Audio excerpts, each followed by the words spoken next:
Welcome, everybody. Thank you so much for joining us. I'm Jacob Reynolds. I'm the head of policy for MCC Brussels, and I was delighted to be asked to moderate this really important discussion, the DSA, NGOs, and the EU propaganda machine. Really delighted that this is involving a wide range of speakers who I'll briefly introduce right now. So we'll hear in a moment from all of our speakers, but we'll be hearing from Dr. Norman Lewis, who's sitting next to me, who's a colleague of mine at MCC Brussels. He's a research fellow for us. He's just published a fantastic new report, which he'll tell you about, called Manufacturing Misinformation, the EU-funded propaganda war against free speech. Then delighted to be hearing from Virginie Giron, MEP, who I'm sure is known to a great many of you. Then over to Stephen Nicola Bartulica, MEP, and finally we'll hear from Tom Vandendriessche, MEP. I should say I'm really delighted to share the panel with these three MEPs who, if you spend any time in the European Parliament or in European politics more broadly, you'll understand that they are a rare bunch of MEPs who really take very seriously the problems posed by the DSA, the importance of freedom of speech, and also have begun to really do some work on uncovering the kind of morass of NGOs that are very much connected to this. So really delighted at their initiative that we have a chance to speak on this very, very important topic. For those of you, just by way of introduction, for those of you who have not followed our work at MCC Brussels, we've been spending a lot of time and energy exposing the way that the European Commission spends an incredible amount of money, of EU taxpayer money, to promoting a network of NGOs, academics and activists to advance various EU-approved positions, often by stealth. I'm sure many of you know how this kind of works in outline, but just in case anybody hasn't figured it out by now, the way it often works is something like this. So the EU Commission or powerful figures in European politics decide that something such as, say, environmental policy or EU federalization or LGBT activism needs to be taken even further. And so they begin funding. And what do they fund? They fund research and advocacy, as they call it, on these issues. And naturally, the organizations that are funded almost always, I probably could just say always, share the political and cultural outlook of the European Commission. These organizations then publish reports, engage in campaigns and work with their friends in the media, all with the same kind of message, which is that the EU is not doing enough in this particular area and new policies are needed to take this kind of activism even further. So when the EU announces, for example, plans for new LGBTQ policies or further extension of environmental policies or a work to counter disinformation, it can always say that it's responding to the serious concerns raised by civil society groups. But of course, this is not civil society as anybody historically understood it. It's a network which is actually heavily reliant on EU money and has been drawn into a very parasitical relationship with the EU. And in turn, the EU takes its part in being radicalized by often the most extreme of these activists. And we've published quite a number of reports detailing different elements of this campaign, and we're really delighted that this issue is beginning to get a much wider public hearing.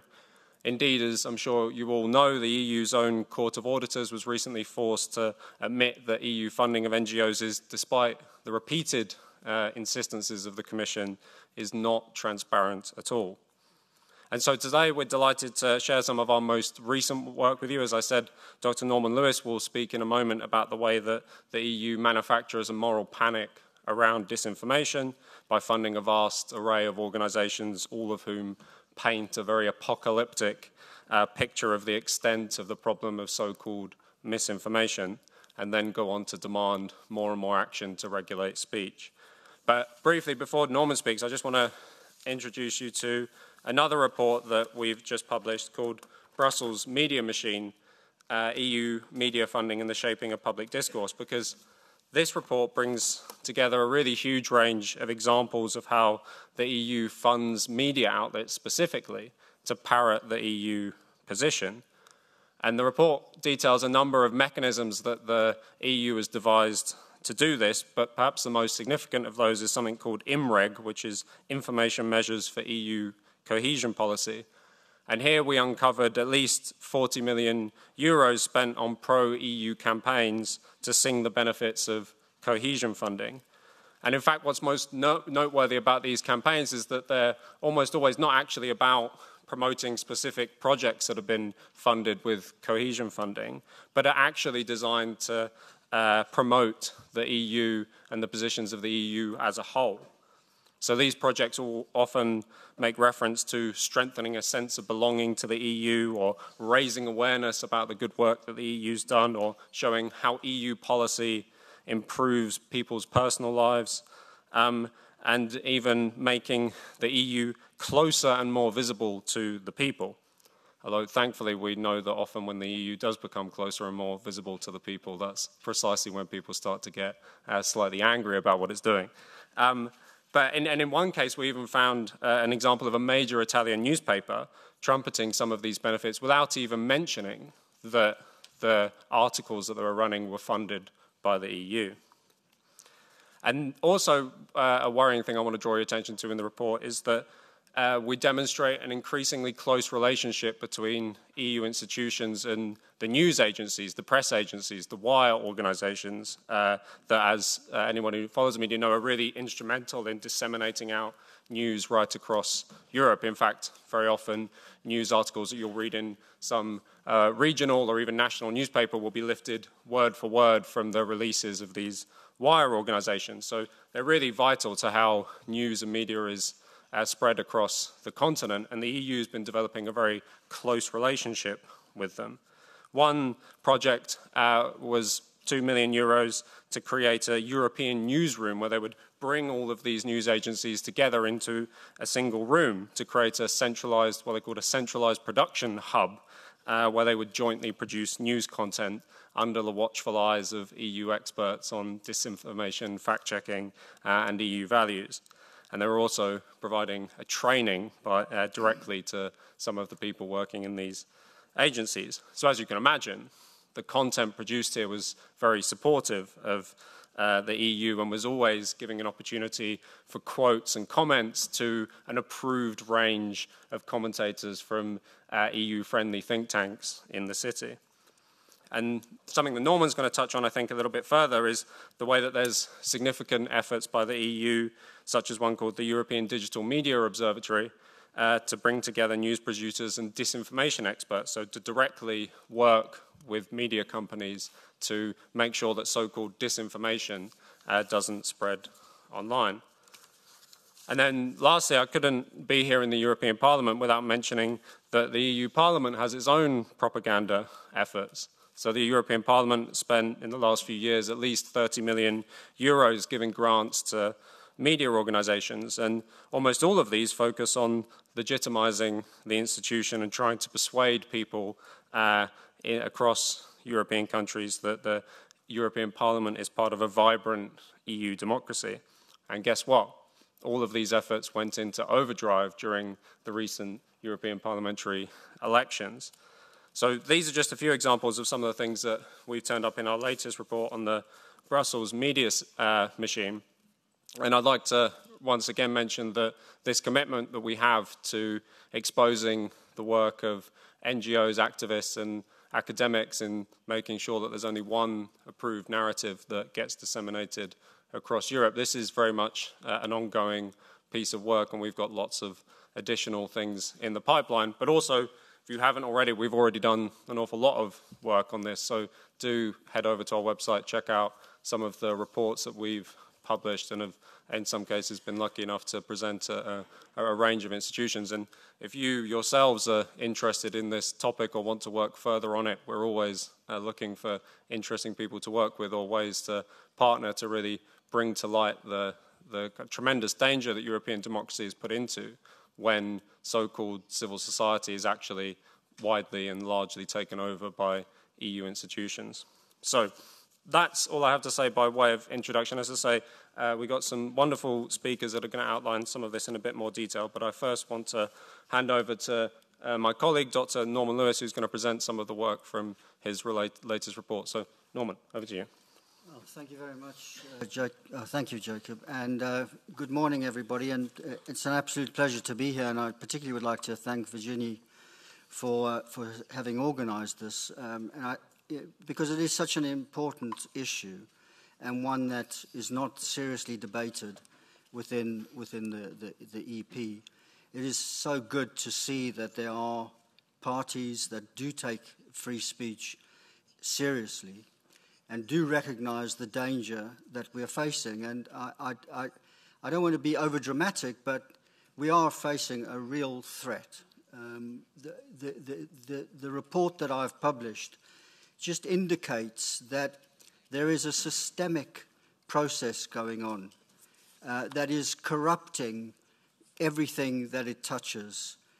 Civil society, civic organizations, universities, all these institutions that should be independent, should be vehicles of critical engagement to enhance democratic debate and contestation, are all becoming part of a machine that is there to manufacture an orchestrated outcome, and which is particularly in overdrive in response to the rising tide of populism, or what they like to call the far right, movements that are challenging many of the assumptions that the EU and its institutions are based upon.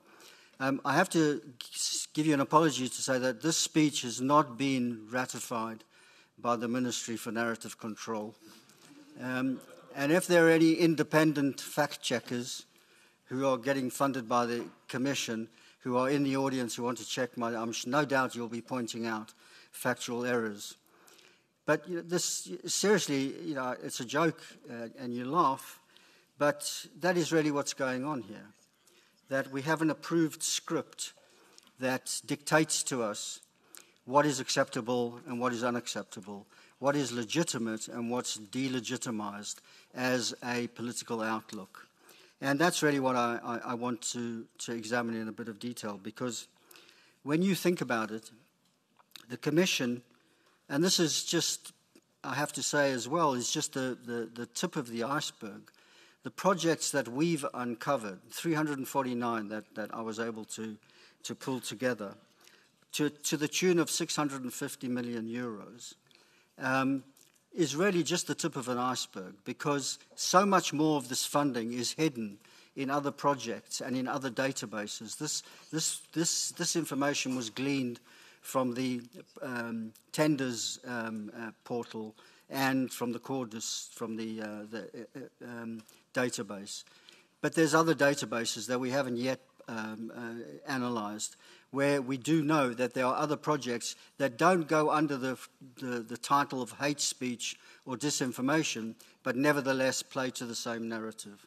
And in the report I mentioned the fact that if you look under mental health, you discover that there's many projects. I mean, I found something like 240, some of which, when you look at them, have a very tangential relationship to mental health, but have got everything to do with preparing young people about how to handle social media and hate speech online. And suddenly you realize that when you analyze these projects, they are very much part of this narrative of, in particular, what's more insidious about them is that they are geared towards young people.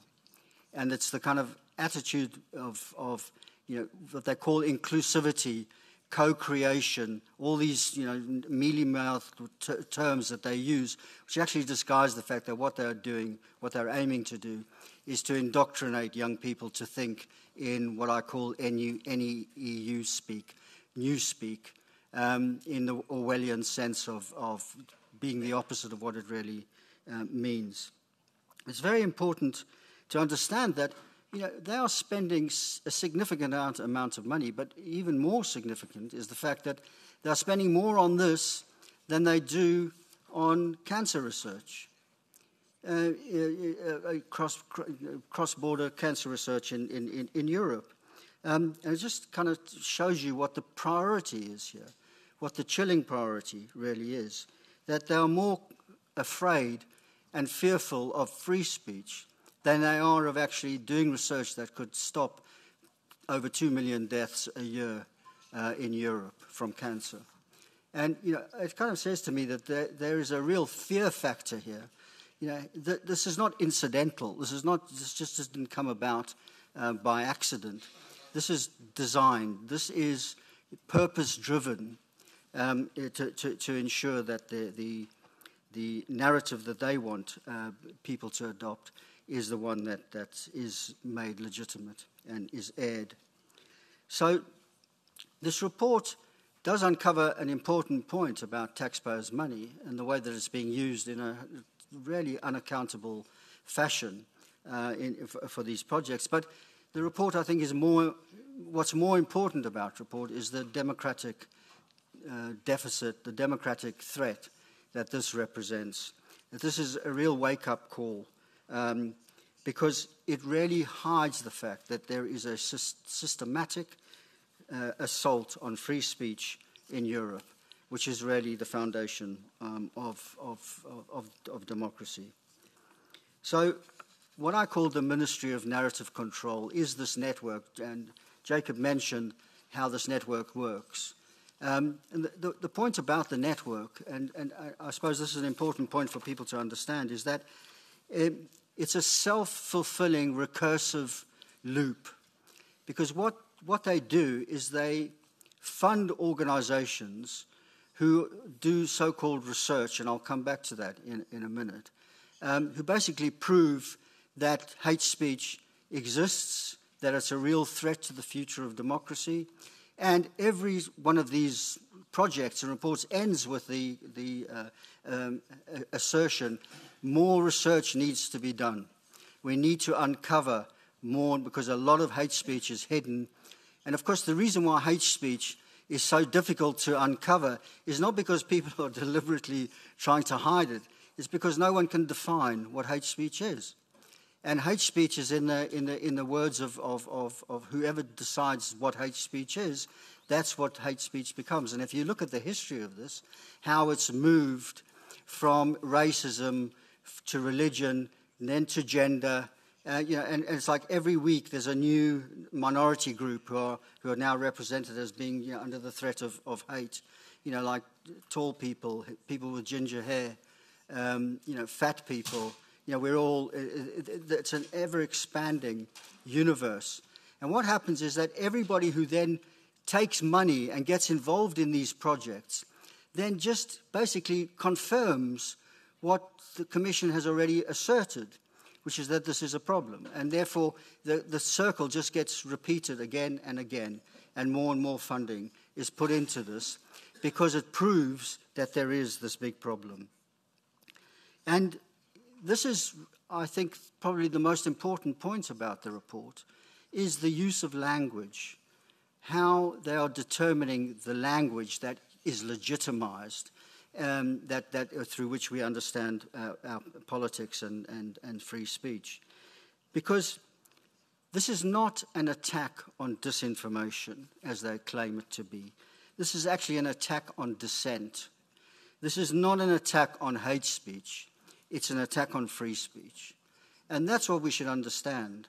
But what they're really doing is they're outlawing dissent because they're saying that the language that is being used, for example, in support of national sovereignty or in opposition to the Green Deal is far-right hate speech or disinformation, that this therefore is something that is ruled out of order and should not be repeated by normal people.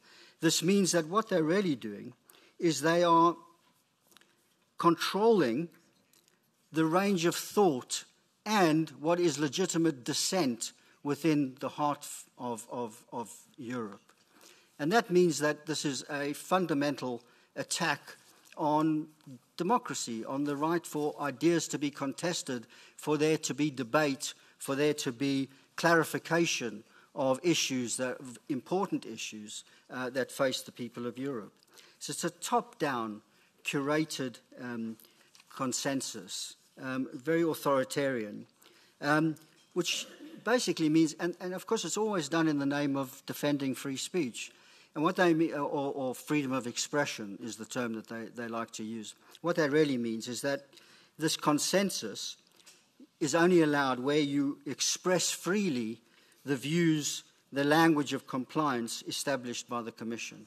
That's really what they mean by freedom of speech, that you're free to utter their truths, not any other truths. And that is a very, very, it's a fundamentally dishonest approach to politics, where euphemism is spoon-fed to the public, this newspeak, where the intention of things is disguised by this kind of really cuddly, lovely language that they use.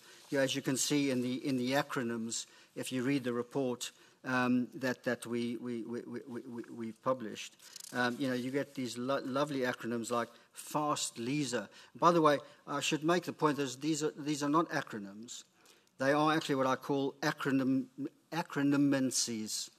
And that is a combination of acronym and the Greek word for mantia, which actually means divination or revelation, implying a manipulative naming ritual designed to obscure real intent behind symbolic charm.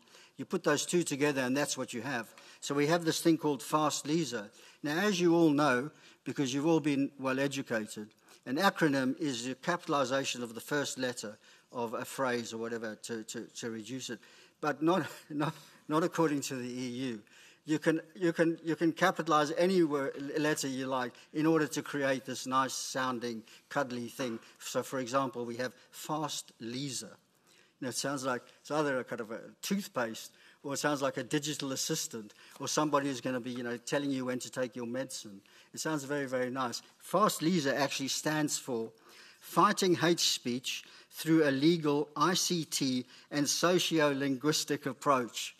I mean, that's fantastic, isn't it? It's a kind of you can imagine the academics sitting around, how much time they must spend coming up with these names. And really what it's about is actually, it's a re-education protocol for young people who are not trained to think critically, but to become local agents and actually use this terminology of a new speech orthodoxy. That's what FAST LISA stands for. We have this project called Vigilant.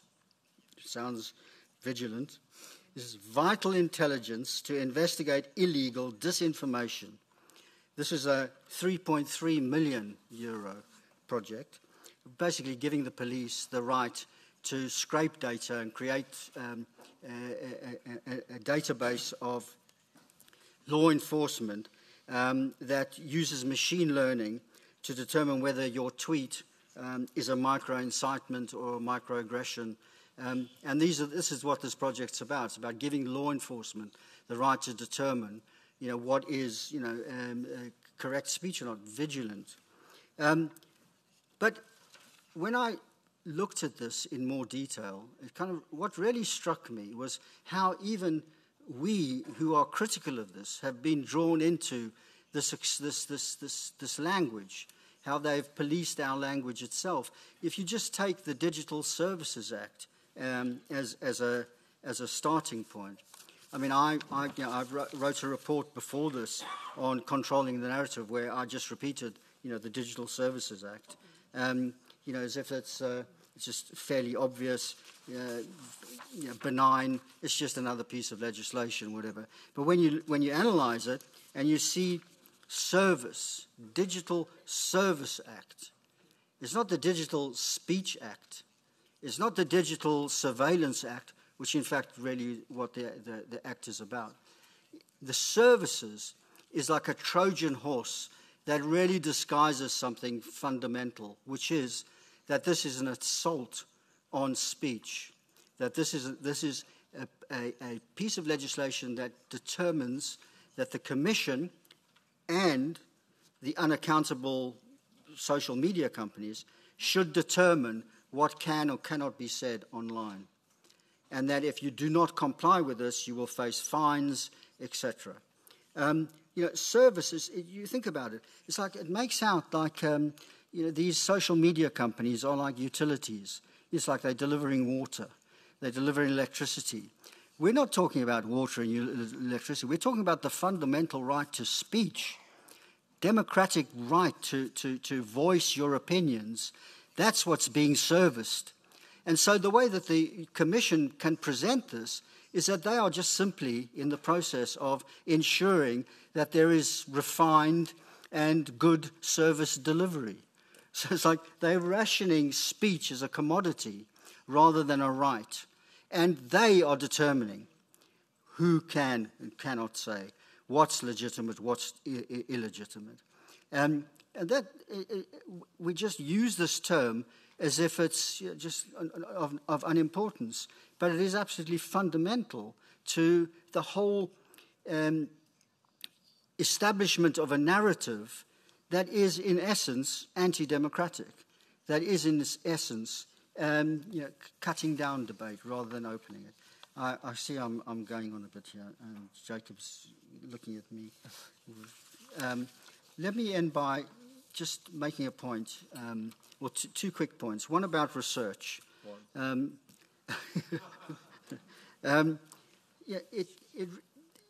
idea that your research is there to provide collaborated answers rather than uncover anything new, that all you're doing is proving the assumption of it really completely denigrates the concept of research and the university and the corruption of that. And it really does illustrate that there is a very profound crisis at the heart of the EU, where they have to spend this kind of money to manufacture this narrative, which just indicates that it's not something that's organic to the way life is in Europe and the way ordinary people look at things. And of course, this is really what it's about, ladies and gentlemen. This is about dictating to the masses, to the demos, what can and cannot be said, because the EU, as far as they're concerned, they know what's right. We, the people, don't have moral independence. We don't have the ability to think for ourselves. We need to be nudged. We need to be controlled. We need to have our thoughts marshaled in a particular way.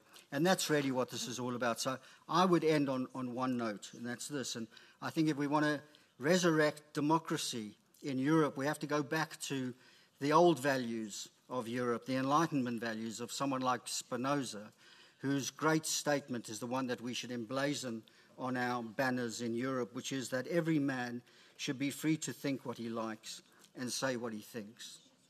That's what we should be arguing for. This is not just a quote. This is a litmus test for civilization, for democracy. Because if we cannot say what we think, then we will soon forget how to think at all. Thank you. Thanks, Norman.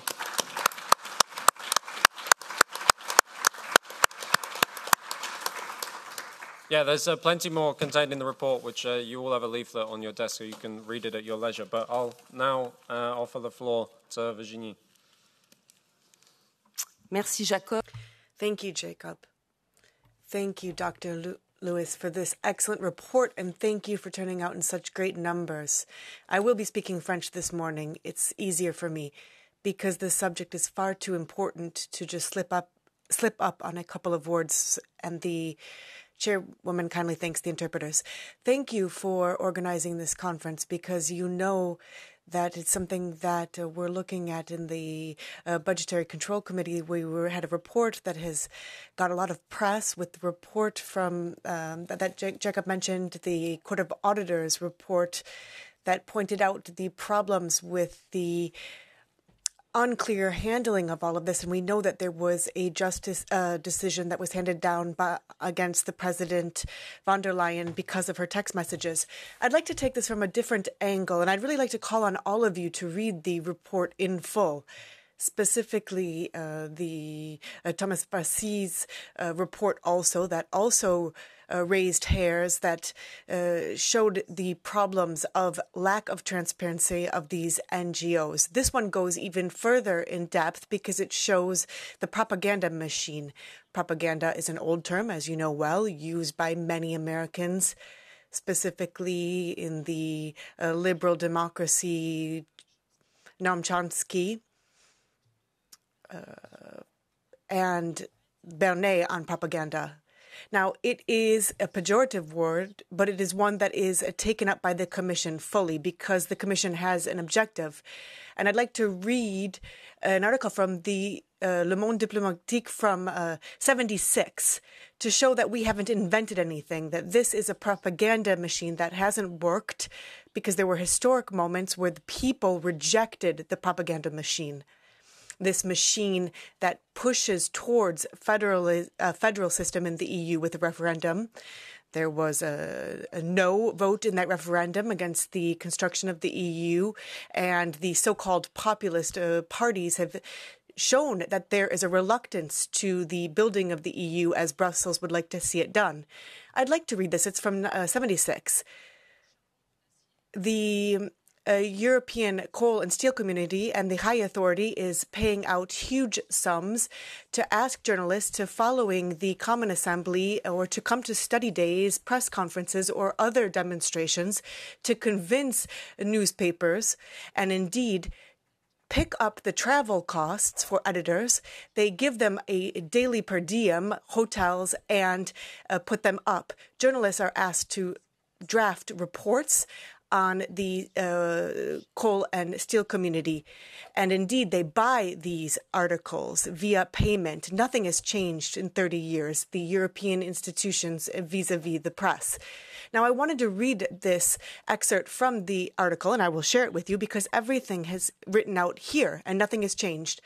Following the signing of the Treaty of Rome in 1757, they have just made it all the more stringent in terms of their approach to having a favorable climate and educating the public using all modern ways of expressing this.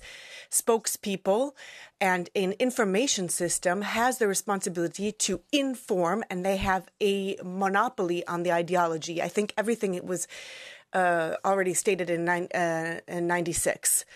Now, the same priorities are the same. The priorities are the same. Women and young people. Women because they are strategically considered important because resistance is low. In 95, the Commission picked up priority actions in terms of information. 50 million were earmarked. It was entitled, Let Us Build Europe Together. And the third was Citizens First and Foremost, and it was published for women and young people. Just 30 years on, nothing has changed. In fact, the situation has got worse for the Federalists. They're losing elections. Sovereign parties have been established. A bureaucracy has just been made even worse. One of the fundamental points in this combat, because this is a combat that we are waging, it's that there's panic in Brussels following the annulment of elections in Romania, because we reached even new levels. And this has been instrumentalized to contest these elections, and the Commission is interfering in the organization of national elections on the basis of the DSA.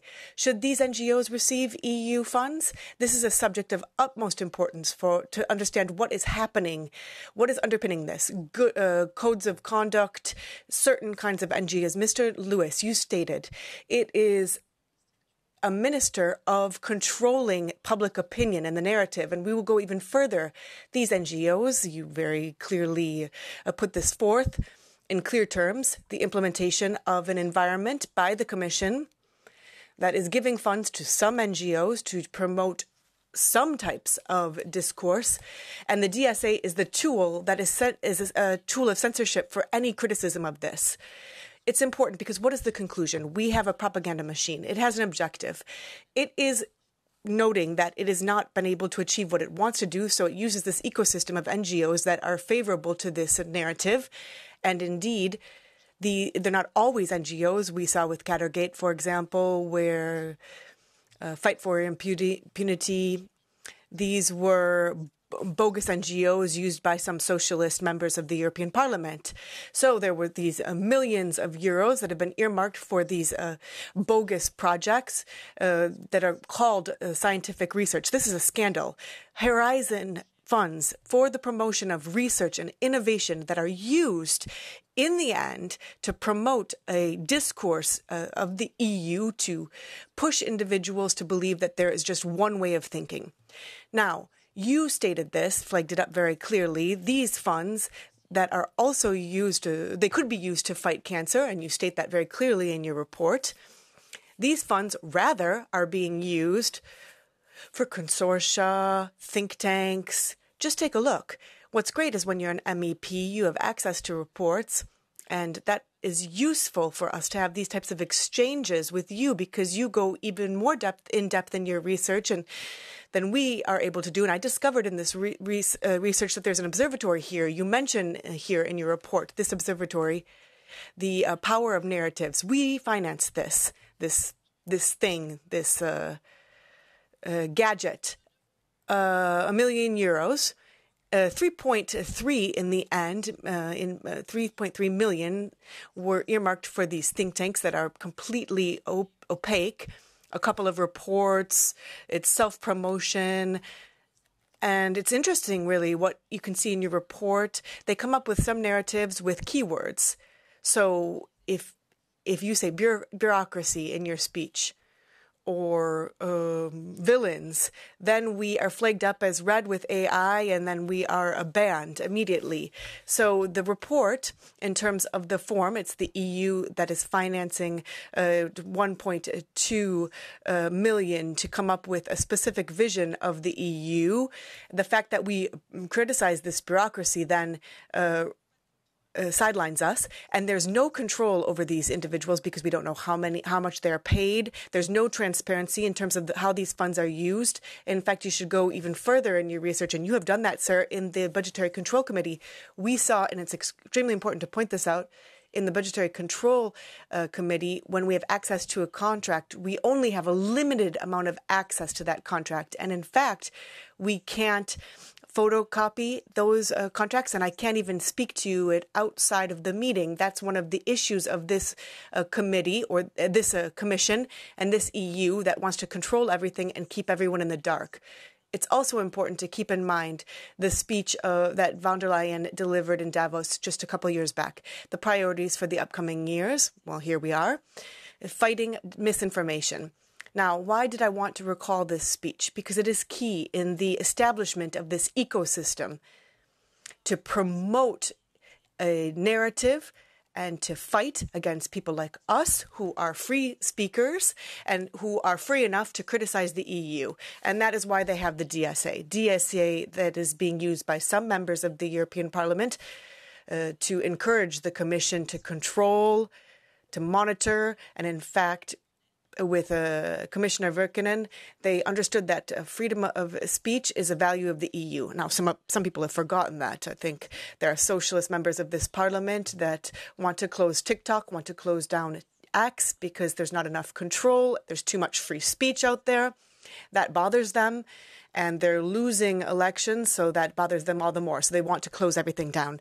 So it's interesting to see this commission, as you showed in your report, has put into place this environment to promote their narrative. We've seen it doesn't work. They've tried to do it for 30 years now via the press. They're trying to do it again now in the digital sphere. Still not working because our young people, they don't watch TV like we did. They're on Snapchat, they're on TikTok. And it's true, as politicians, we use this as social media. Why? Because many mainstream media outlets do not give us an outlet. And in fact, sometimes they don't even invite us to their shows or debates. And so that is what freedom of speech is in the EU, something that is completely defended by many journalists. So in the digital sphere today, they say that they're liberal, and this is being promoted by these liberal thinkers to limit us to have access to this freedom of speech. So they're calling this tool now the Digital Services Act. It is becoming a Digital Surveillance Act. The Digital Services Act was negotiated in the Internal Market Committee. It wasn't negotiated in the Libe Committee or in the Cult Committee, the Culture Committee, where we deal with the press. It was negotiated in the Internal Market Committee. Why? Because the idea was that it was to regulate the internal market vis-a-vis third countries that were invading illegal markets, counterfeit, and to limit our market as well, which isn't necessarily a bad thing. But throughout the course of the crafting of this document, there was a shift. It was Musk bought Twitter, which was a problem for Commissioner Breton. And what we saw was that over the course of time, there were amendments to recraft the text to limit freedom of expression, specifically with those who could flag things up because of their for the purposes of the trustworthiness. And you point this out in your report as well. There are national authorities here in, for example, in France. They can decide who can flag up something to the commission if there's a problem with something that you have published on social media. Here's an example. In France, there was an individual who flagged something up. They were given the title as someone who's a fact checker. From the CGT trade union. The CGT trade union has become a fact checker. It's a communist trade union, and in fact, they spend their time waging attacks against us. So I think that says it all. You have an environment with NGOs that are financed, and you said that 649 million, tip of the iceberg. You have to really dig in to see what's underpinning all of that. There are fake NGOs. Another example, a fake NGO where they tell you that you should use taxpayer money properly, Oxfam. I think in Belgium also you have Oxfam. It's there to fight poverty around the world. Wonderful. It's between around 150,000. Well, that's what they have in terms of profit. But the idea of an NGO is that they should be a nonprofit. Another definition for the Commission for allocating funds to these NGOs is that they don't have any commercial activities, yet Oxfam sells products. Excellent. But it doesn't mean that they don't get money from the Commission. Another point in the definition for NGOs, because the Commission tried to define what an NGO is that they should not be partisan or politically slanted. But if you look at Oxfam and its history, the previous spokesperson was Manon Aubry. What a coincidence. And in France, the one that is running Oxfam France is Cécile Duflot, who is a member of the Green Party. So I think they should stop taking the piss out of us and be honest. What's interesting about the Court of Auditors report is that in all of these NGOs, there's 1/3 of all of these NGOs that get the majority of EU funds. And we made a request to have a list of these NGOs because it is our money. It is your money.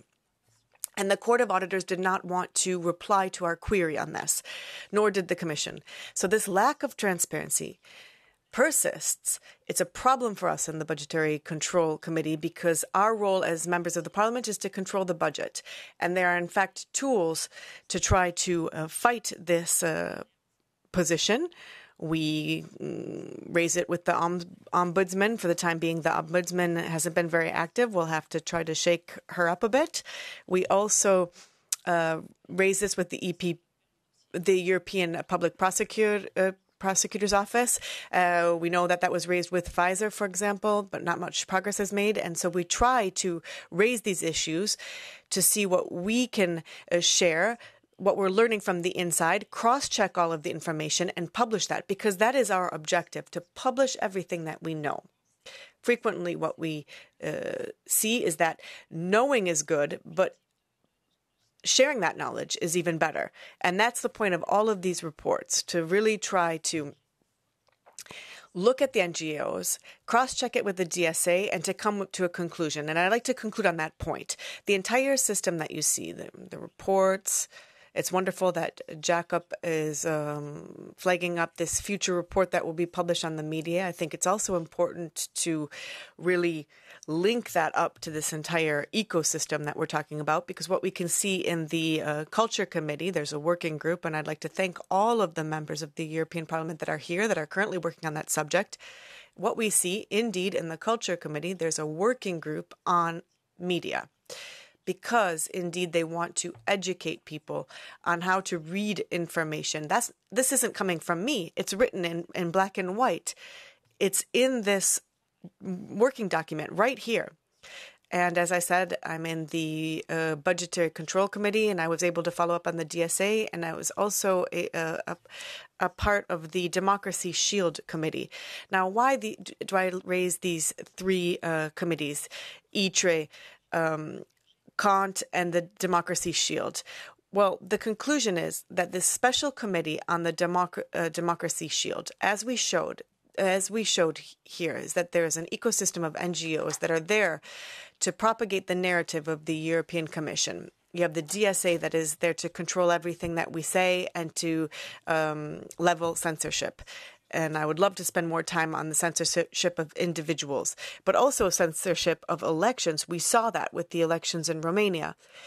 They used TikTok to annul elections, lest we forget. That has been the biggest scandal of the last 30 years. We used a social media platform to annul elections. And the conclusion of all of this is that since they are losing the game, they are in complete crisis. And when Madame von der Leyen said 2 years back that her priority and the biggest danger wasn't climate change, it's democracy, it's because they've understood something. It's that the people do not want their narrative. Every single election, we see an uptick in sovereignist parties that show that people do not want their narrative. So they want to fight back against us, and they're using every tool they have in hand. And in fact, for example, Marine Le Pen is not going to be able to run for the presidency. So all tools seem to be fair game. And that's what I wanted to communicate via this presentation, is that the Commission, when they talk about propaganda, controlling information, censorship, and now there's a so-called independent committee set up by the Democracy Shield. So there's going to be new powers for the Commission to control the press and to control political parties and future elections. So I'd like to conclude on that point and just state that nothing's a coincidence here. For 30 years now, it's all been out there. With the DSA, what we've seen is that there's been an uptick in the will to control what we can say. And because they're losing power, they're in crisis, and they want to set up this independent authority that will not be independent by any means. Thank you.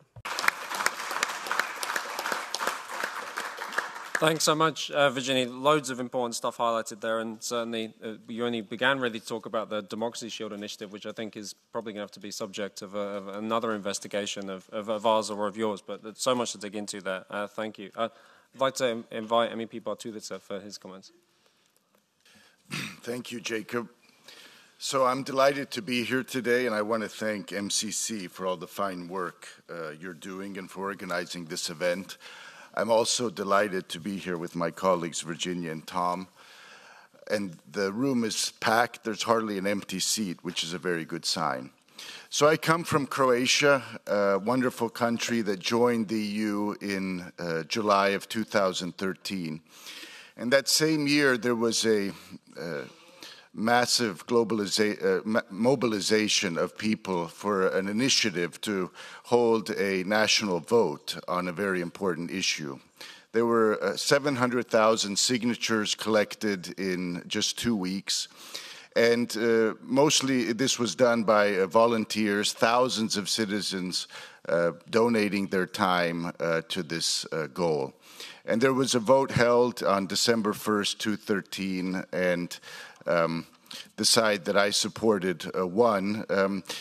The story is important because the Commission, you would think, and this city of Brussels would be very pleased that a new member state was able to have such a show of democracy. There's a big sign at the entrance of this building, Democracy in Action, and this really was democracy in action, civil society independently organizing for a goal. But the Commission and the elites in Brussels were not happy because the point of the referendum was to define marriage as a union between one man and one woman in the Croatian constitution. And that's what happened. 2/3 of the Croatian people voted for this constitutional amendment, but it was not received happily in Brussels. And this was an important moment. I was even contacted by the New York Times the next morning. They wanted a statement from me. They were shocked that something that was so counter to the mainstream narrative was happening in a new member state. But it happened. It can still happen.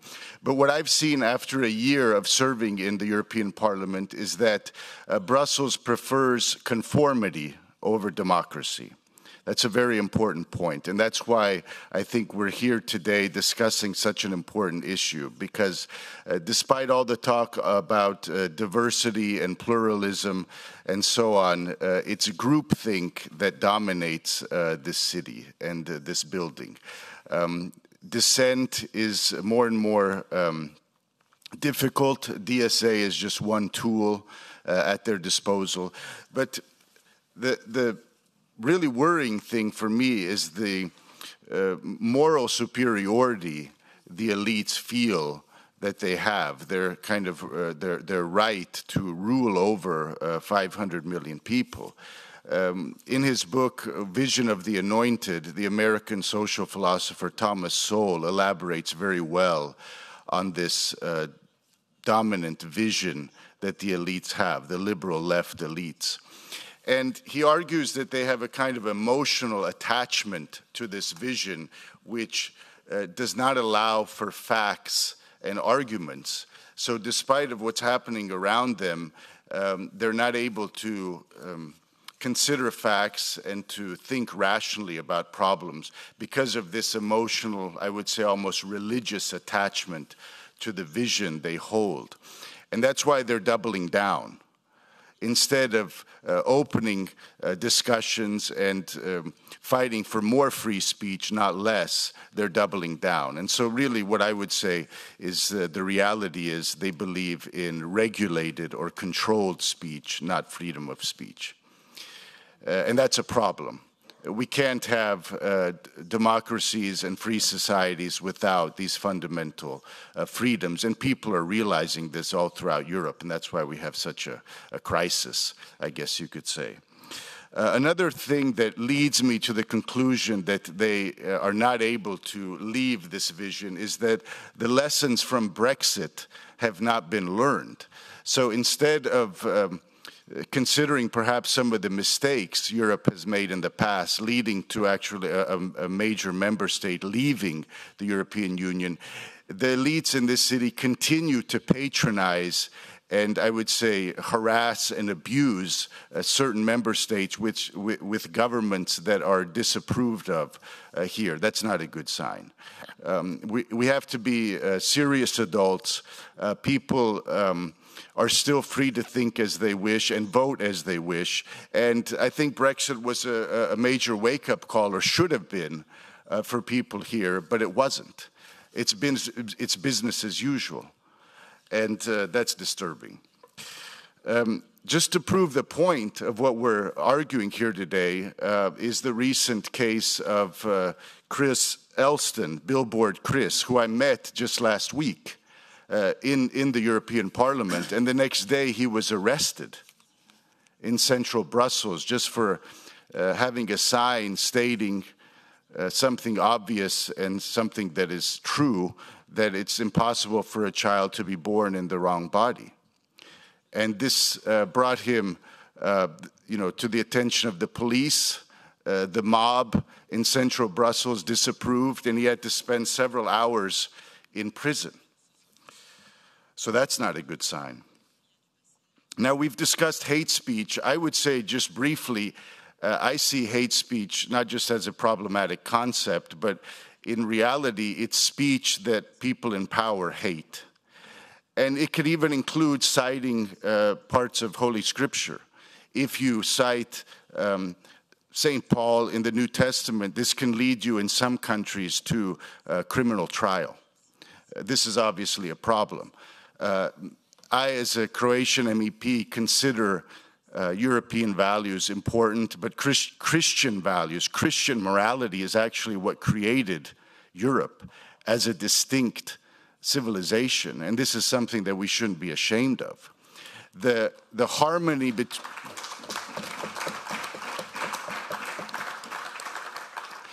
the harmony between faith and reason is what undergirds our culture. And this is what the left and the liberal elites are attacking more and more fiercely. And this is why we have obviously a political problem. Finally, I want to say a few things about the lessons of communism. Coming from Croatia, the legacy of communism has been much more difficult to overcome than many imagined when communism collapsed, fortunately, in the late 80s. But under communism, the communists basically crushed civil society and did not tolerate any institutions, including, of course, the church, to function independently of its power. What we have today in the EU isn't perhaps so extreme, but the reality is they subordinate civil society to their own political ends. And unfortunately, at times, the church falls into this category because many countries, that's the model they have. The religious institutions, the Catholic Church and other religious communities are financed by the state. And I would argue that the golden rule in politics, ladies and gentlemen, the golden rule is he who has the gold makes the rules. That's the rule in politics. He who has the gold makes the rules. And in this case, it's the European Commission. We've heard many examples of things that they're financing. And, you know, we see signs of dysfunction. Journalism resembles more and more propaganda, instead of really free-thinking journalists who are willing to speak truth to power. They've become simply paid servants of the structures of power, and this should be very worrying, very worrying. We see in France a case being considered against the founder of Telegram. He just gave an interesting interview to Tucker Carlson, Pavel Durov, and I would urge you all to watch this because it's shocking. To me, it's very shocking. Someone who founded and manages a company with 1 billion users worldwide is now not able to freely travel back and forth from France to see his family and so on. This should make us seriously consider where we're at here in the European Union. So I think it's very important to discuss this openly while we still can. I want to thank MCC for organizing this fine event. It's a very encouraging sign that the room is full. I'm honored to be here, and I was elected really to raise my voice for ordinary citizens who are very detached and removed from what's happening in this city. Much of what is decided in Europe is not transparent, is not done in a clear, I would say, democratic way, and we must fight. We must persevere, and in the end, I think the people will have their say, and we will prevail, but it won't be easy. The elites will double down, continue to manipulate in various ways, and we must be, so to say, ahead of the curve, ahead of what's coming, act preemptively like we did in Croatia with the marriage referendum. It was a huge blow to the LGBT agenda, something they could not have imagined, but it happened.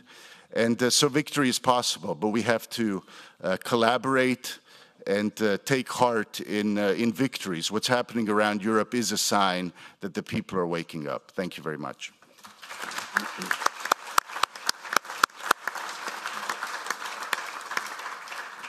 Thank you so much. And yeah, Tom, I'm really interested to hear your thoughts next. Okay, thank you, Jacob.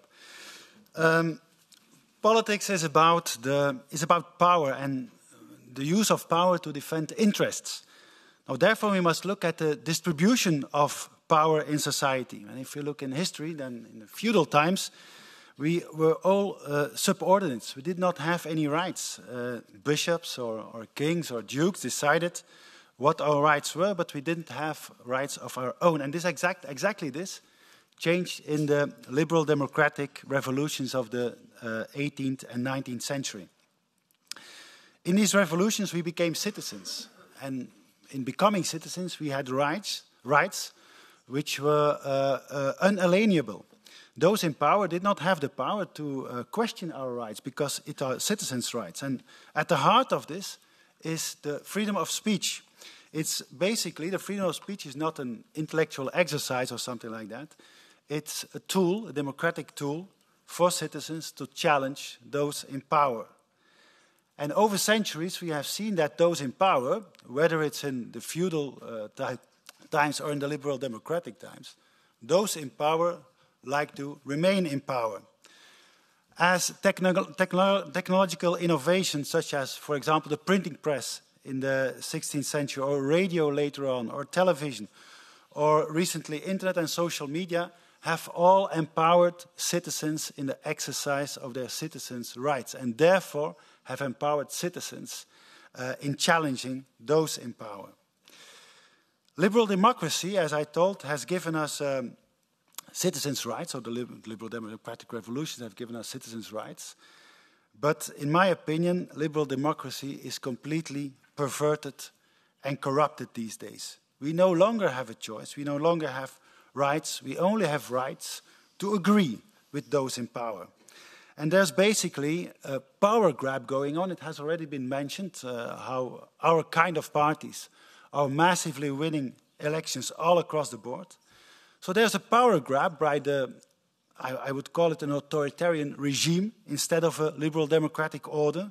A power grab where the distribution of power is again transferred from democracy, from the people, to the technocracy and the aristocracy. We see examples in the European Parliament or in the European Court of Human Rights. And basically, this European Parliament is a really exquisite example of what I can call a facade democracy. It looks like a democracy, but it isn't. You have the right to agree, the right to nod, the right to push the right button, not the right to be elected here because the seats are very comfortable, and we don't have a seat in any of the committees. And the German author Bertolt Brecht has a very good quote on this, I think. And it goes like this: "The people have lost the government's confidence. Would it not be simpler if the government simply dissolved the people and elected another?" And this is, in my opinion, exactly what is going on, especially here in the European Union. If we look at the most recent evolution in this empowerment of citizens by technological innovation, the use of social media, then we have seen in 2008 when Barack Obama, some might call him the messiah of the progressive left, well, he was elected especially by using Facebook, and he could mobilize people who before didn't go out to vote, and it was applauded all across the board. Later on, in the Arab Spring 2011, the Twitter was used to mobilize citizens against their authoritarian dictators, and they were all toppled one by one. But then exactly came Brexit and some months later Trump, and then suddenly social media became very dangerous because it went the wrong direction. The wrong people were making use of these tools. And soon after that, we have seen the emergence of censorship, and censorship has different kind of forms. We all know the direct censorship, the suppression of posts or accounts on social media platforms. But in my opinion, what is more dangerous is the subtle and systemic censorship, the moderation of social media, the algorithmic suppression, the shadow banning, where you can post anything you want, but nobody sees it anymore. Even people who explicitly have notified the social media platform to be informed on the post of your page are no longer receiving the posts. And personally, I have been a victim of this technique. My Facebook page had a reach of 150,000 on average per message. And I have been shadow banned for more than a year, and my reach went down to 1,500. So, which is quite interesting that Meta or Zuckerberg does not want Belgium voters to hear what their elected officials have to say on certain topics of their interests. It has already been mentioned, the Digital Services Act, it claims to target illegal content and promote transparency. But to be honest, in practice, it shifts speech control to platforms and trusted flaggers. It relies more and more, which is even more dangerous in my opinion, on AI, so automated suppression of speech, on moderators, on EU-funded NGOs, and it is not to courts or to lawmakers and courts using the laws made by lawmakers to define the boundaries of the citizens' right to freedom of speech. There are no clear definitions, there is no appeal, there is no accountability whatsoever. Who decides what's allowed on social media? It's not about illegal content, it's about so-called harmful content. So content which is legal but is considered harmful. But to who is this harmful? Exactly to those in power who do not want to be removed from power. Opposition to migration or gender ideology is then called hate speech. Opposition to climate madness is then called fake news. Opposition to endless wars is called Russian manipulation. And to go even further, this is not enough for this elite which is in power. They have now established this democracy shield to protect them from basically the will of the people. What they call democracy is, in fact, their elite consensus.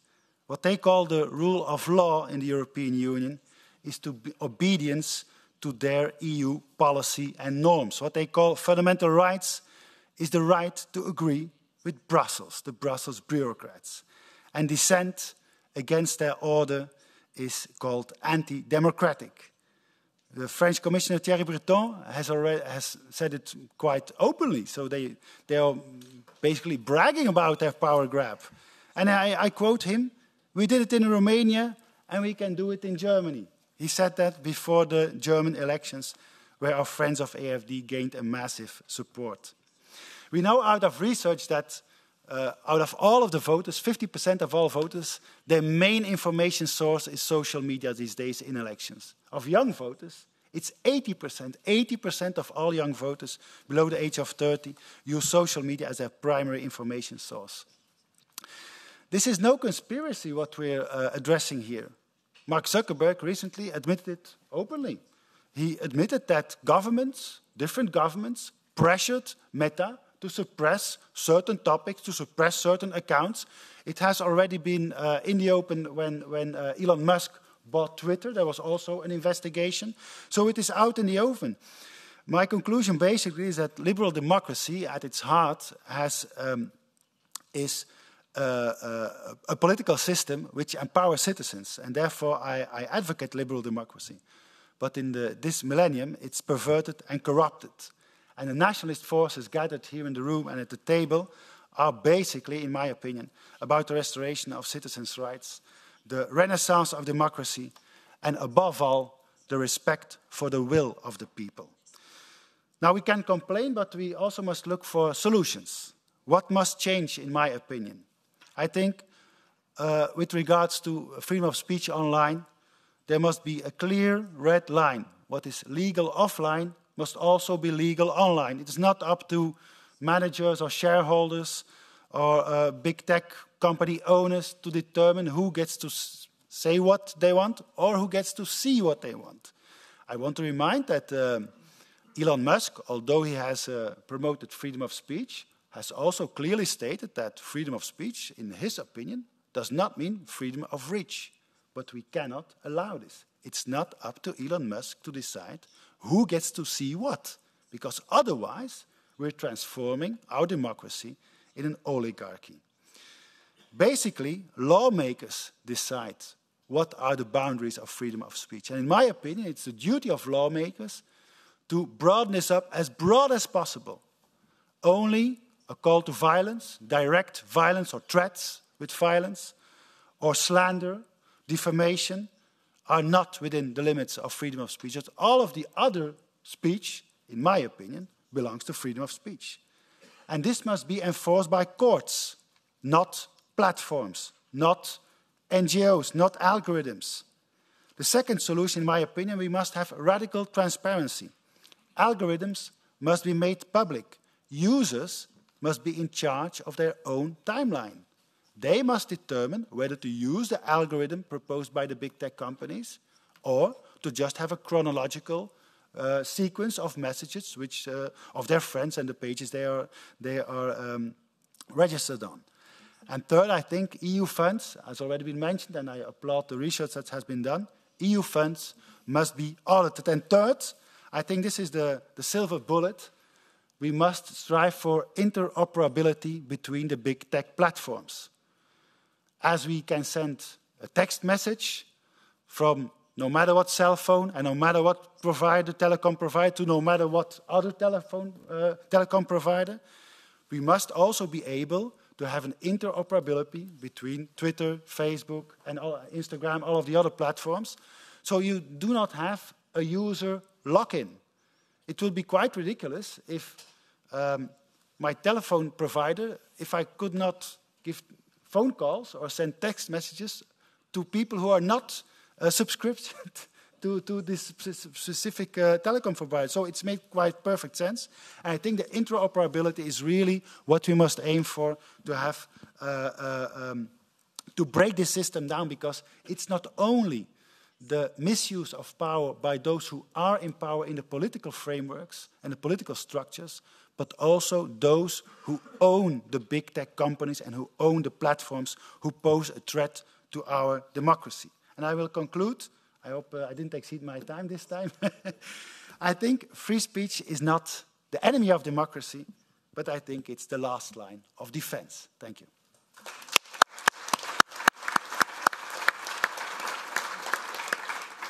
Thanks, Tom, and thanks to all of our speakers for some quite diverse comments, although we can tell there's a reason we're all here today, which is very much to intensify the pushback against this attempt to control speech. But given the spirit of what we're talking about and discussing, it seems only appropriate that we offer an opportunity to the audience to ask some questions and challenge some of the speakers. I'm sure there'll be things that you either want to hear more on or disagree with. So I'll look for some questions. If we've only got one, I'll take one, but don't immediately reply, because maybe there'll be a few more questions and then we can kind of take them in groups. But yeah, there's the gentleman over there. Please do say where you're from and who you are. Thanks a lot. It's Álvaro Leart. I'm a researcher at the Free University of Brussels. Thanks a lot for this discussion. I was wondering, because you're talking about oligarchy and power grab, and I think that there's a good argument for that, but isn't it the big tech companies that are in some ways taking over? And I was wondering, are you suggesting to nationalize or to create publicly owned alternatives of tech companies that might be easier to hold to account, rather than, let's say, the kind of monarchical kind of approach that Zuckerberg or Musk are taking? Thanks a lot. That's definitely something I want to pick up on as well. Is there another question just to get us kicked off, and in case we have a diversity of things go? Yeah, so I'll take one from the front, and then I'll take these three, and then we can kind of discuss them as a group, if that's okay. Yeah. Thanks. Norman, I'd really like to meet Fast Lisa. Fast Lisa sounds really, really interesting. But I was very struck by the point you made about re-education protocol. So having read your excellent report, you go into a lot of detail, a lot of examples of how the policing of disinformation isn't just happening through the Digital Services Act, but through the funding of these research projects where academics and activists and campaigners, etc., get involved in re-educating everyone. And that sounds particularly new and particularly important to understand. So I'd just like you to, if you could sort of say a bit more, elaborate on how you think that's working, and in particular the impact that's having more broadly on people. And then finally, it just seems there's a wonderful gathering here, an enormous number of people. But there's a lot of passion from the speakers, but I wonder where the passion is in the audience, because I think we actually need some really substantial national campaigns within member states. These really need to take off. This is a big deal. You have outlined a really massive deal. And where are the national campaigns by activists of our persuasion drawing the public's attention to this appalling manipulation and control? I think we should see more of them. Great, yes, echo that. So there's a gentleman here, and then we'll get some comments, and then I'll definitely come back out for more questions. Yeah. Thank you very much. My name is Jeroen Zamberg. I have a question about, well, there's this discussion on European digital sovereignty, of course, with the new American administration. So what do you think are the biggest threats and opportunities? Because, of course, it could lead to more control, but control for who? And so what can you do? What can the people do? So in general, that's my question. Great, thanks. I'll just take the speakers in the order that they spoke. I know, for example, that some of the points that Tom raised was at the end of his speech and was picked up on by the question here about what should our relationship be to and our orientation to big tech. I know that's a position that maybe even Tom and I might disagree on sometimes. So that's a really interesting one for us to pick up. But Norman, there was also a question directed to you. But. Well, just quickly on big tech. I think there's two things to say about it. The problem we've got in Europe is that we're being asked to choose as to who should control the public square, either the European Commission or big tech. And the problem with that choice is that neither of these institutions are accountable. That's the problem. So, you're not going to make big tech accountable to us. The only way you could make them accountable to us is if everybody in Europe just upped and left them and said, you're not going to use our data anymore. We're not going to use your service. We'll create something else. Then I can assure you, big tech would change its tune very, very quickly.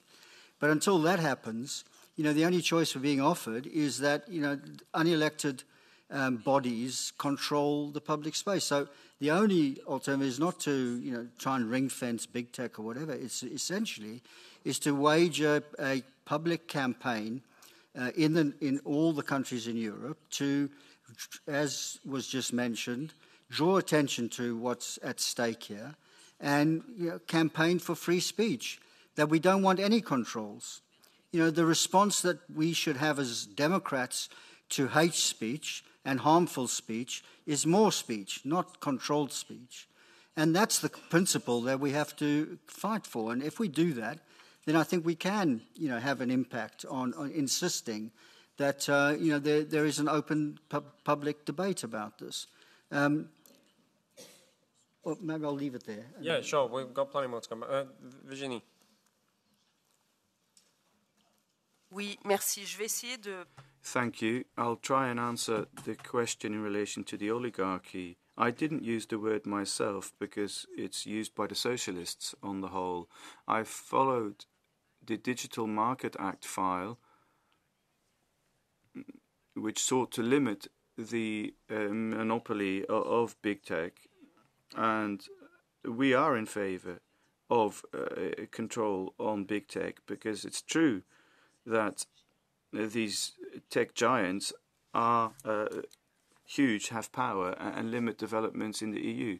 But the problem is the EU, who for 40 years haven't done anything. The problem's not big tech. They've not put in place the necessary tools to protect certain sectors.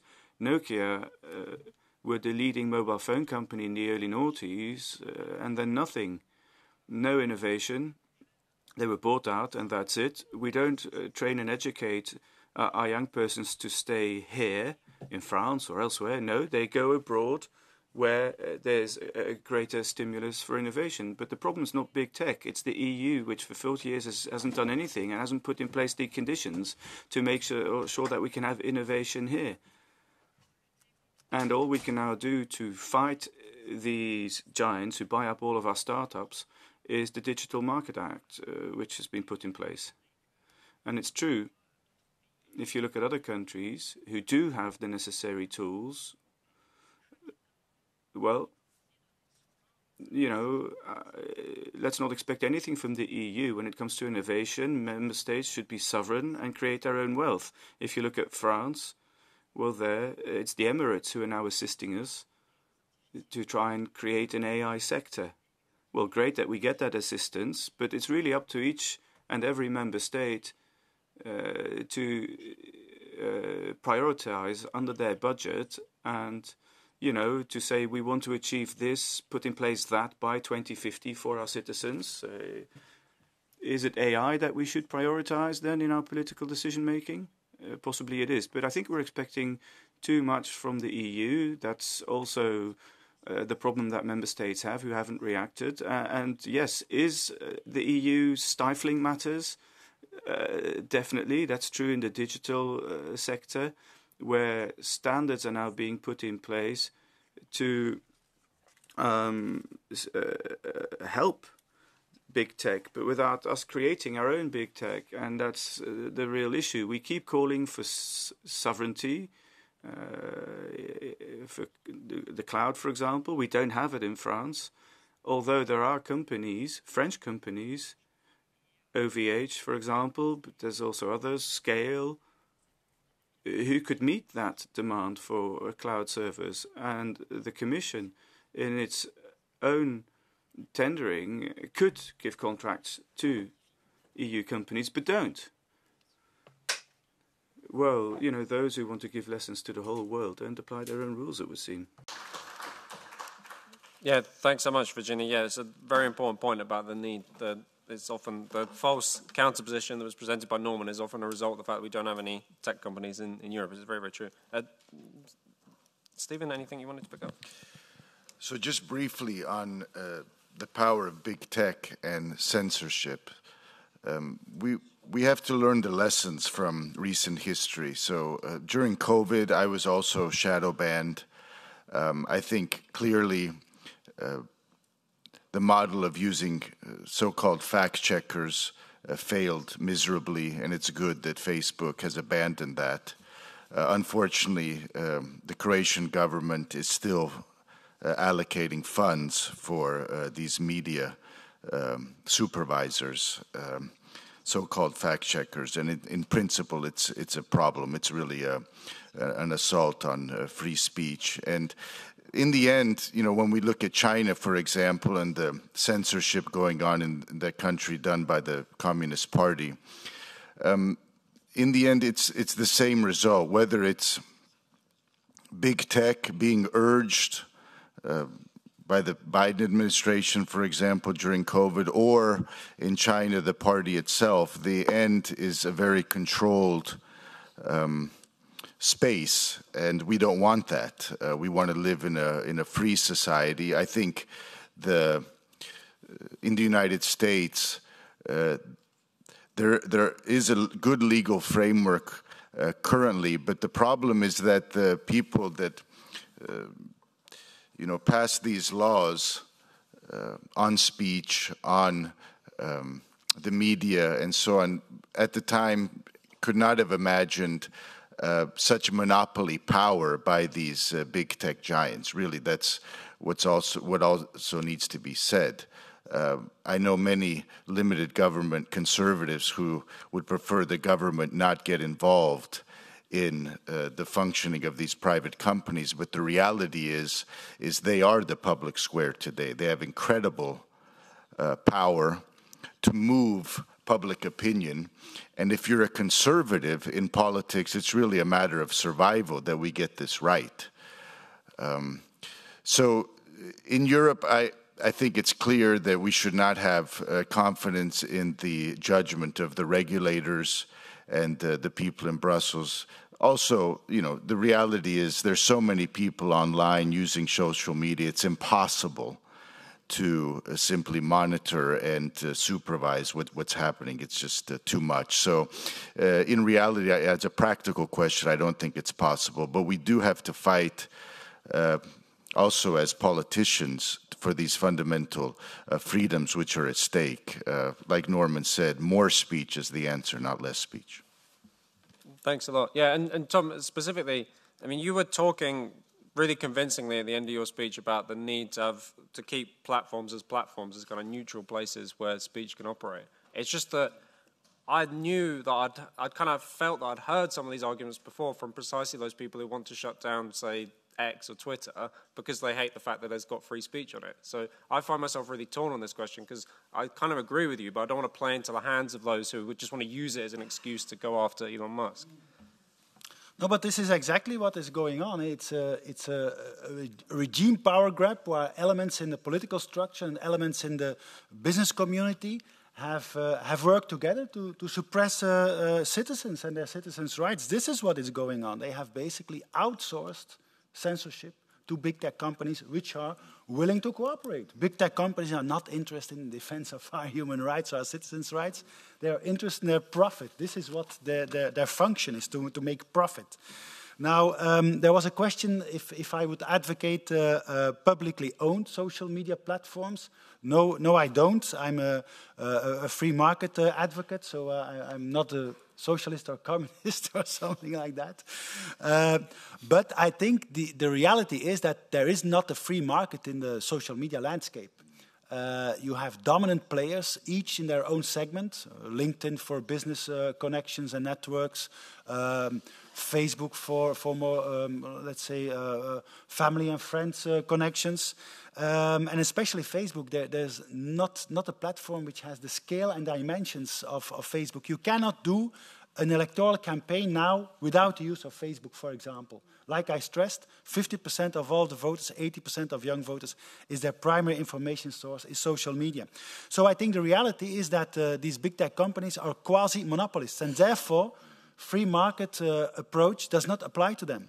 We must regulate them, and the regulation must have the aim of defending citizens' rights against the power abuse by these big tech companies. But I want to go one step further. We have talked a lot about freedom of speech, which is essentially our democracy.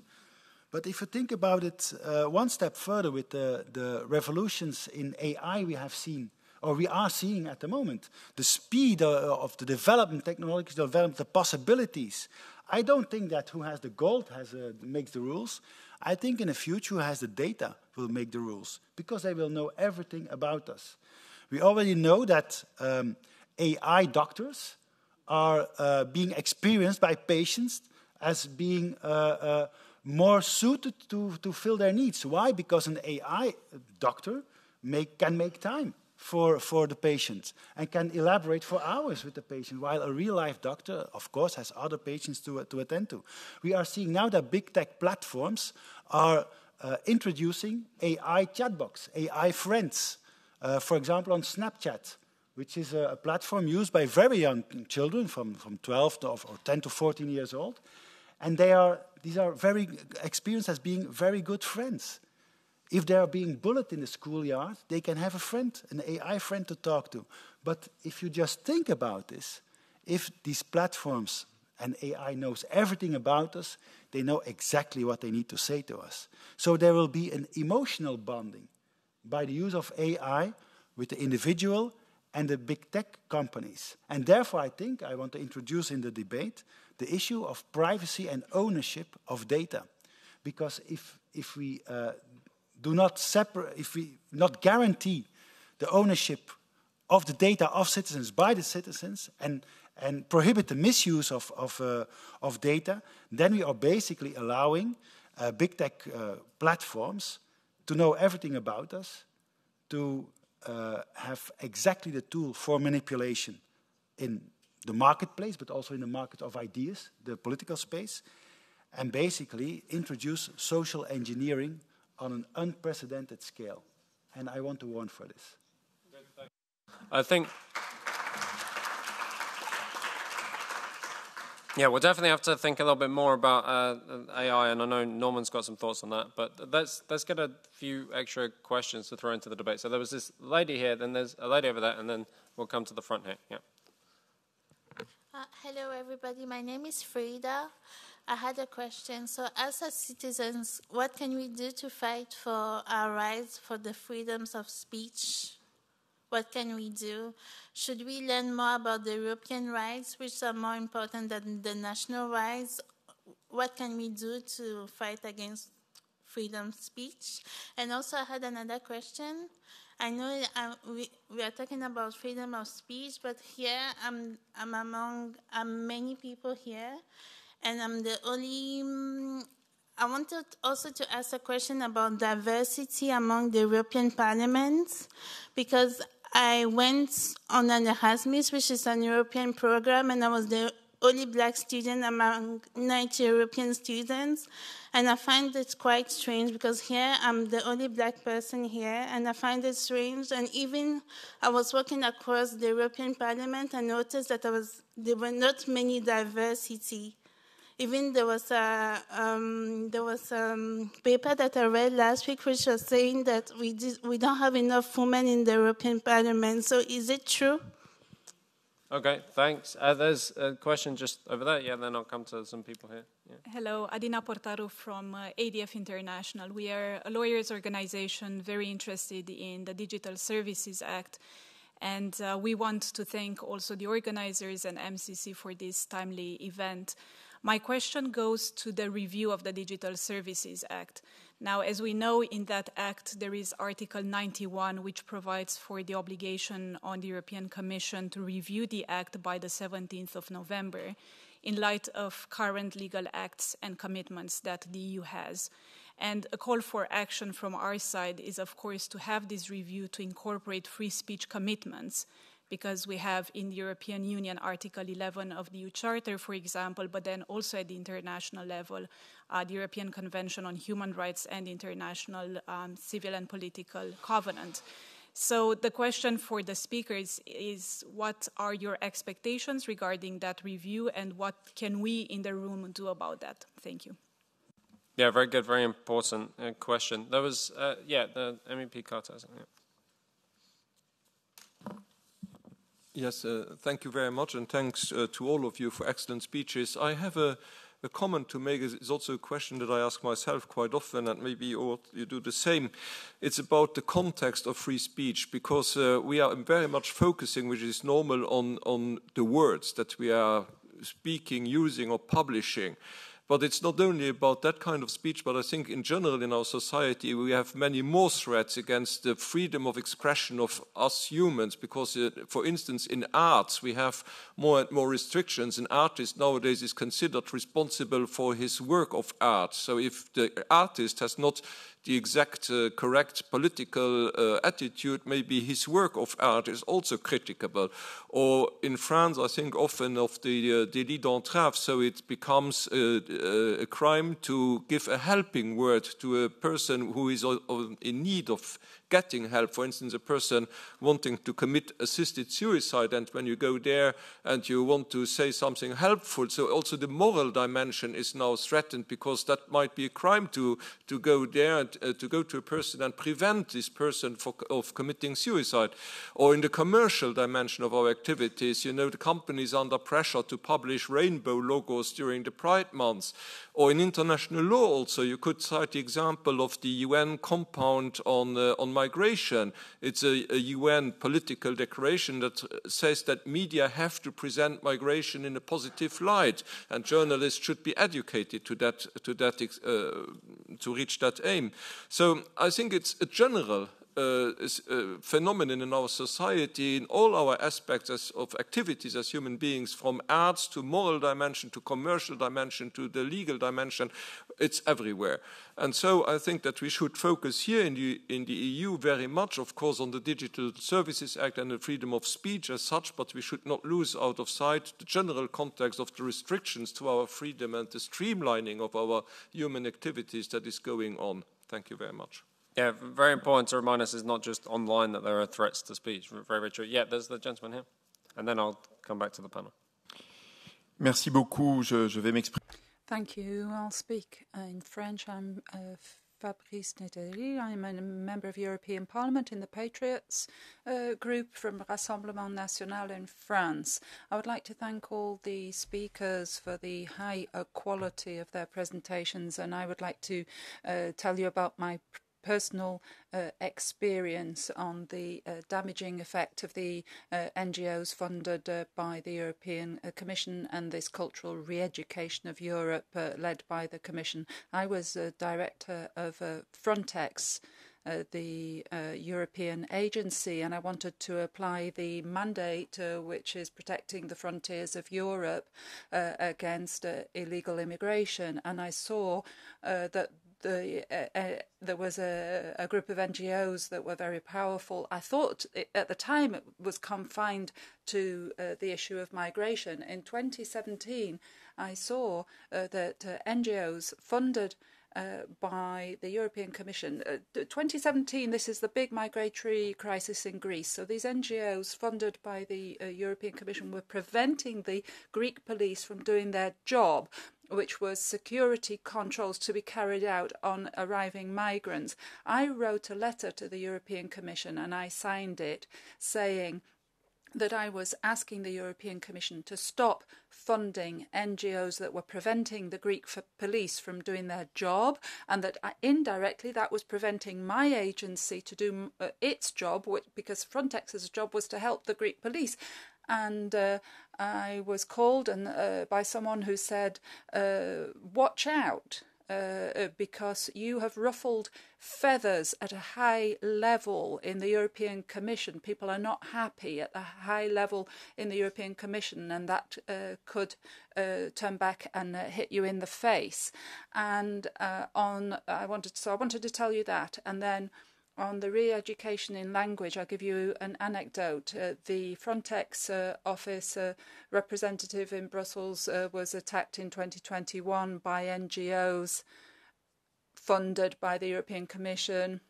And I wrote an email to von der Leyen and Johansson's cabinet. Johansson was the commissioner at the time, saying that all of this was the result of weeks and months of hate speech which had been disseminated by the Commission, and I was saying that I was asking them to show solidarity with my staff, and the only reaction from the Commission was that they called my head of cabinet and said, your director has no right to use the term hate speech. So this is my experience, just to show you how I experience this personally.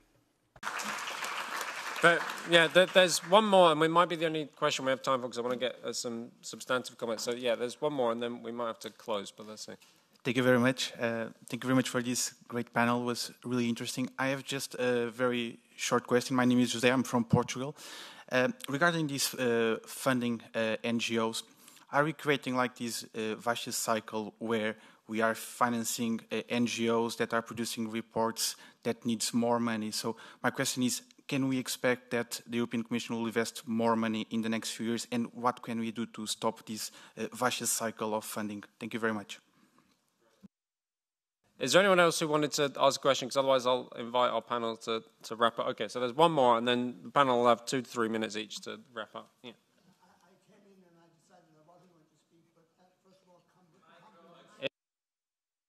So sorry, my compliments to the 3 speakers. I'm a former Minister for Europe in Ireland.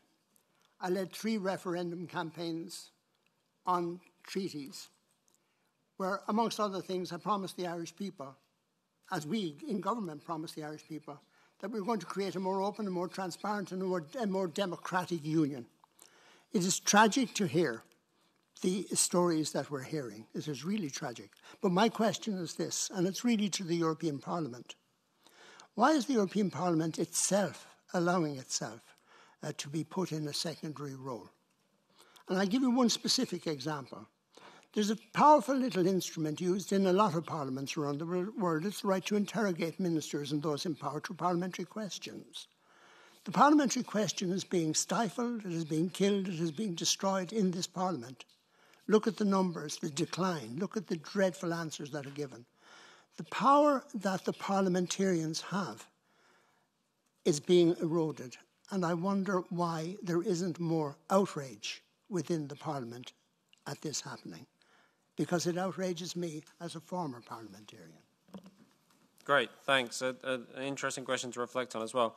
So yeah, panelists, I think we have, I'll give you 2 or 3 minutes each to wrap up, and there's an awful lot on the table, from the role of big tech, which we might come back to, through to how to actually challenging the DSA, and also there's this useful reminder that these aren't just incidents related to what goes on Twitter, but are about the policing of borders or the role of conscience in everyday life. So there's an awful lot to reflect on. I'll just do this in the order in which we gave our initial remarks. So Norman, a couple of minutes to sum up. Thank you. Thank you very much for the very good questions.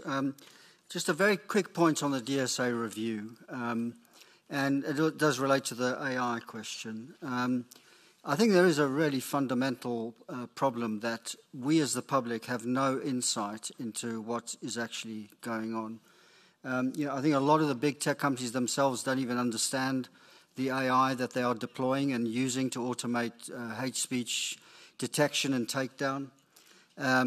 It's not a question of open up the algorithms. That if you look at the database that they've created, the DSA transparency database, you will see hundreds of thousands of posts every month being taken down. You cannot get access to the content of what that is. So it's impossible for us to even hold anybody to account because we don't know what is actually being taken down. And this is not open to the public. You can see the numbers. If you search for hate speech, you will see hundreds of thousands of posts being taken down, but you don't know what the hate speech is. It could be real hate speech. It could be legitimate political disagreement.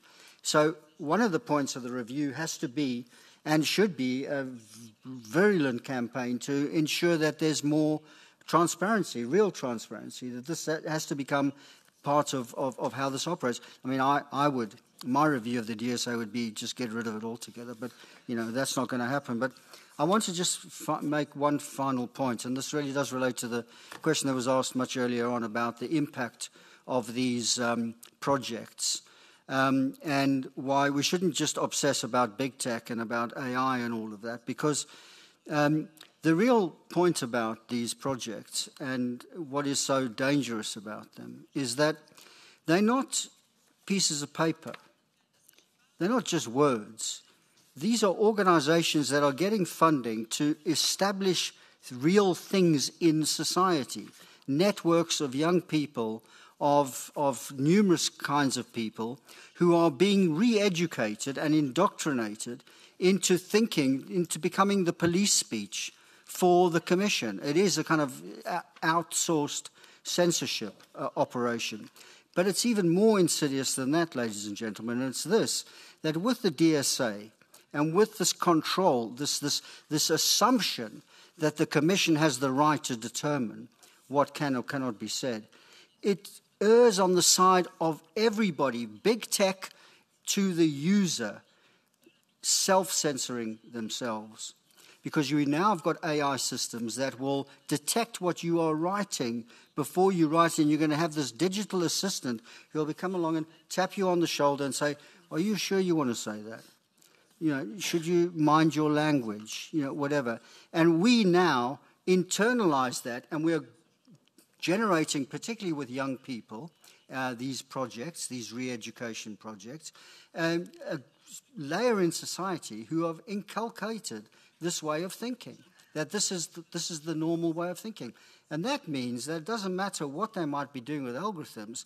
If we are self-censoring, then we have no chance, because we are limiting what we can think about, what we can dissent about, what can be said in the real world. And that, ladies and gentlemen, is going to have far greater impact than any algorithm in the future. Great. Thanks a lot, Norman. As I said, Virginie, 2 or 3 minutes, please. Oui, merci. Je vais essayer d'être brève. Thank you. I'll be brief and try to answer all those questions. Well, on the revision of the DSA, it's true that that is stated in the regulation. So the revision is provided for by the Commission. They will propose to the Parliament. And it's true that over the last year or so, we see this debate cropping up again every time there's elections. So there are certain members of Parliament that would like to re-examine and reopen the DSA because they would like to go further. That's the issue.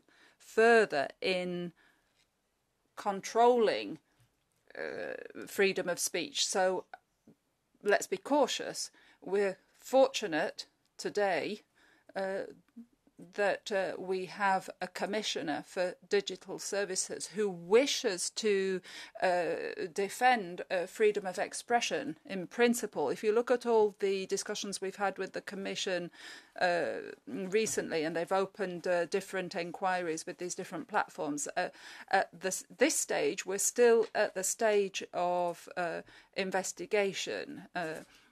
There's a working party on the DSA, but we haven't yet received this proposal for revision. They've had meetings, but we've not yet had the involvement of the commissioner. So I imagine she's waiting for results before saying anything. So we're following the file. I'm not in favour of revising the DSA because it's quite tightly wrapped up.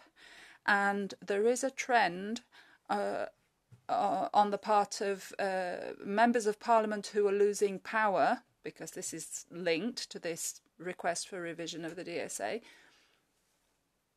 Bear in mind that for the elections in Romania, the DSA was used, TikTok was convened on the basis of 2 words under Article 34C, electoral process. And those 2 words were used to produce a guide of 20 pages to control the elections. So yes, it's linked to this request for revision, but we need to be cautious and attach that examination to whatever is going to happen in the Commission with the Democracy Shield, because that special committee which is going to give rise to a new report, which is still at the study stage, it's Mr. Tobe who is in charge of that report, and see what the response is going to be, because they want to link this special committee to this new so-called independent structure to the DSA. So I think we need to wait and see. I mean, there will be amendments being prepared this summer. The file may be wrapped up towards the end of the year, maybe November, so maybe at the same time as this request for revision. So that's the point of discord. This is one of the tools being used to control freedom of expression. And you, madam, were asking about Erasmus, the lack of women, diversity. Well, I feel we're well represented today in politics. As you know, when we are in this sector, we get hit a lot by the others. But we're here. We have a lot of people doing a very good job, and I would invite all of those that want to join politics to join in. We've also been asked by you, madam, what can we do as citizens? Well, the first thing is to go and vote. A lot of people don't turn up to the polling stations. People are afraid of elections, afraid of the people's vote. So it's that resistance which is important. Go to the polling stations and vote. That's a way of showing that you're against current politics. It's a way of being heard and a way of sharing our views. We need to make use of these small tools that we have. Make use of social media as a tool which is at our disposal. Thank you. MEP Botsuwissa, please. Thank you. I would just add to what Virginia said. I am in principle opposed to quotas. I think they're a form of coercion. We have to fight for the principle of meritocracy, I think, in politics and in the workplace as well. I want to address the question from the Irish gentleman regarding the power of the Parliament to hold hearings and to question commissioners and so on. My first experience in this was last November, just 2 floors below during the hearings, and I saw that, for one thing, there's no follow-up. You're not really owning the time at your disposal. You ask a question, there's an answer, or in this case, a non-answer. I asked the young incoming commissioner from Malta what a woman was, whether he could define what a female was, and he couldn't do it, but I had no possibility to follow up on my question. He basically was not able to answer the question and avoided it. And so even the possibilities that we have aren't really fully I would say, real powers, in the sense that, you know, we, in a way, are, it's a theater. And many of these commissioners, all of them actually, were agreed upon in advance. There was no suspense. There was no suspense. No one was blocked. Everyone went through. Some of the performances were pitiful. Pitiful, you know, there's no doubt in my mind that, you know, the best in Europe are not in the Commission. Some of them are failed politicians in their own home countries and then get delegated to powerful posts in this country. The whole process is broken, I believe. It's not really political. There's no true back and forth like you have in the United States, where if you're seated in front of a senator, he owns 10 minutes and he can interrupt you and ask for clarification and so on. That's not possible in this building. So I think we do have to speak up as MEPs and insist on the full role of the Parliament, because in Brussels, frankly, there are no checks and balances. It's not working properly. You know, if the Commission decides to ignore an appeal or even a court decision, they simply can get away with this because the ruling majority in this building is at their back, and this is simply leading to dysfunction and incredible abuses of power, I would add. We cannot become just used to and accepting this level of abuse of power in the European Union. Thank you. Thanks so much.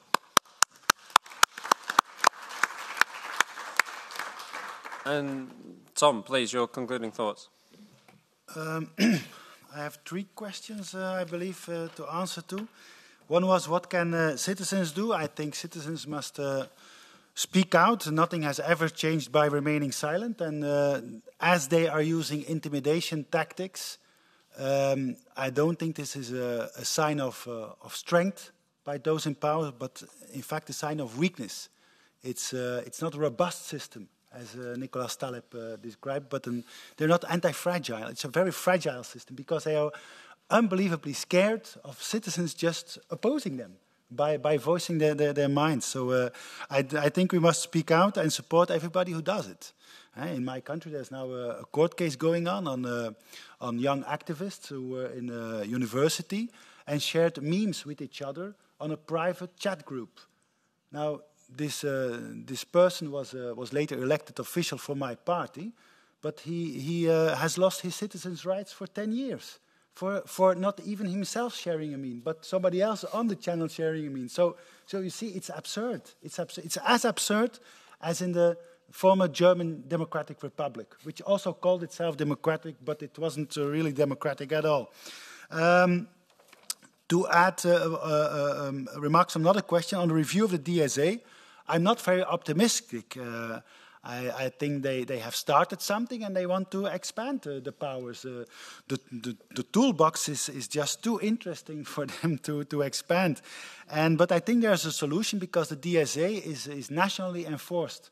So we are still in control of the enforcement of the DSA.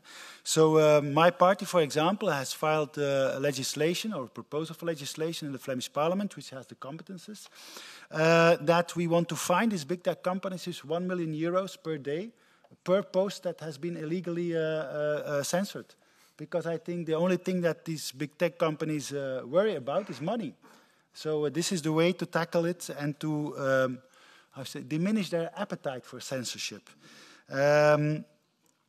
In general terms, I think we're living some kind of hyper-reality, where it has been mentioned, I think, by Mr. Kartheiser on how this month, it appears to be Pride Month or something like that, where all kind of degeneracy is being promoted.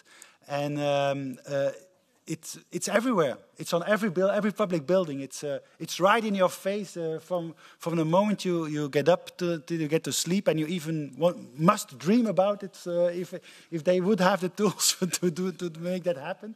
But it's a hyper reality. A hyper reality is a reality that is not reality unless it is enforced. You questioned, Stephen, what is a man or what is a woman? Well, it's quite obvious what that is. It must not be enforced because it's obvious. You have men and women, and that's it. But 118 genders, if I'm correctly, that is a hyper-reality that must be enforced, and therefore it's also a lie and an absurdity. And people do not believe it unless it is enforced. One more topic? Yeah, one sentence, two sentences. Two sentences. So on the question about the Irish man, about the European Parliament, well, I think you must understand that this European Parliament is part of a European facade democracy. Democracy means that a people governs itself sovereign. Right? But there is no such thing as a European civil society. There are 27 different nation states with 27 different civil societies, therefore with 27 democracies, but there is no European democracy. So basically we are entitled here to advocate the interests of my voters, of my national democracy. We can have a lot of things in common, of course, but there is no such thing as European democracy. What this actually is some kind of North Korea-style applause machine, where the more you applaud, the more you get a chance of getting a job after you get voted down by the electorate, which we have seen on numerous occasions. The revolving doors, where MEPs no longer get elected, and then they suddenly are chief of staff of Manfred Weber, for example, or in the European Commission. So I will leave it with this final remark. Yeah, so all that's left for me to say is a really huge thank to all our speakers for providing a platform for this really, really important discussion. I'll as well leave you with one final plug. You should have on your chairs or on your desk, you should have information about the two reports that we've referred to from MCC Brussels. But there is plenty more, so do check out our website. I believe that there's coffee for everybody outside, so I look forward to discussing this with you further. But thanks again to our speakers. Really delighted with this. Thank you.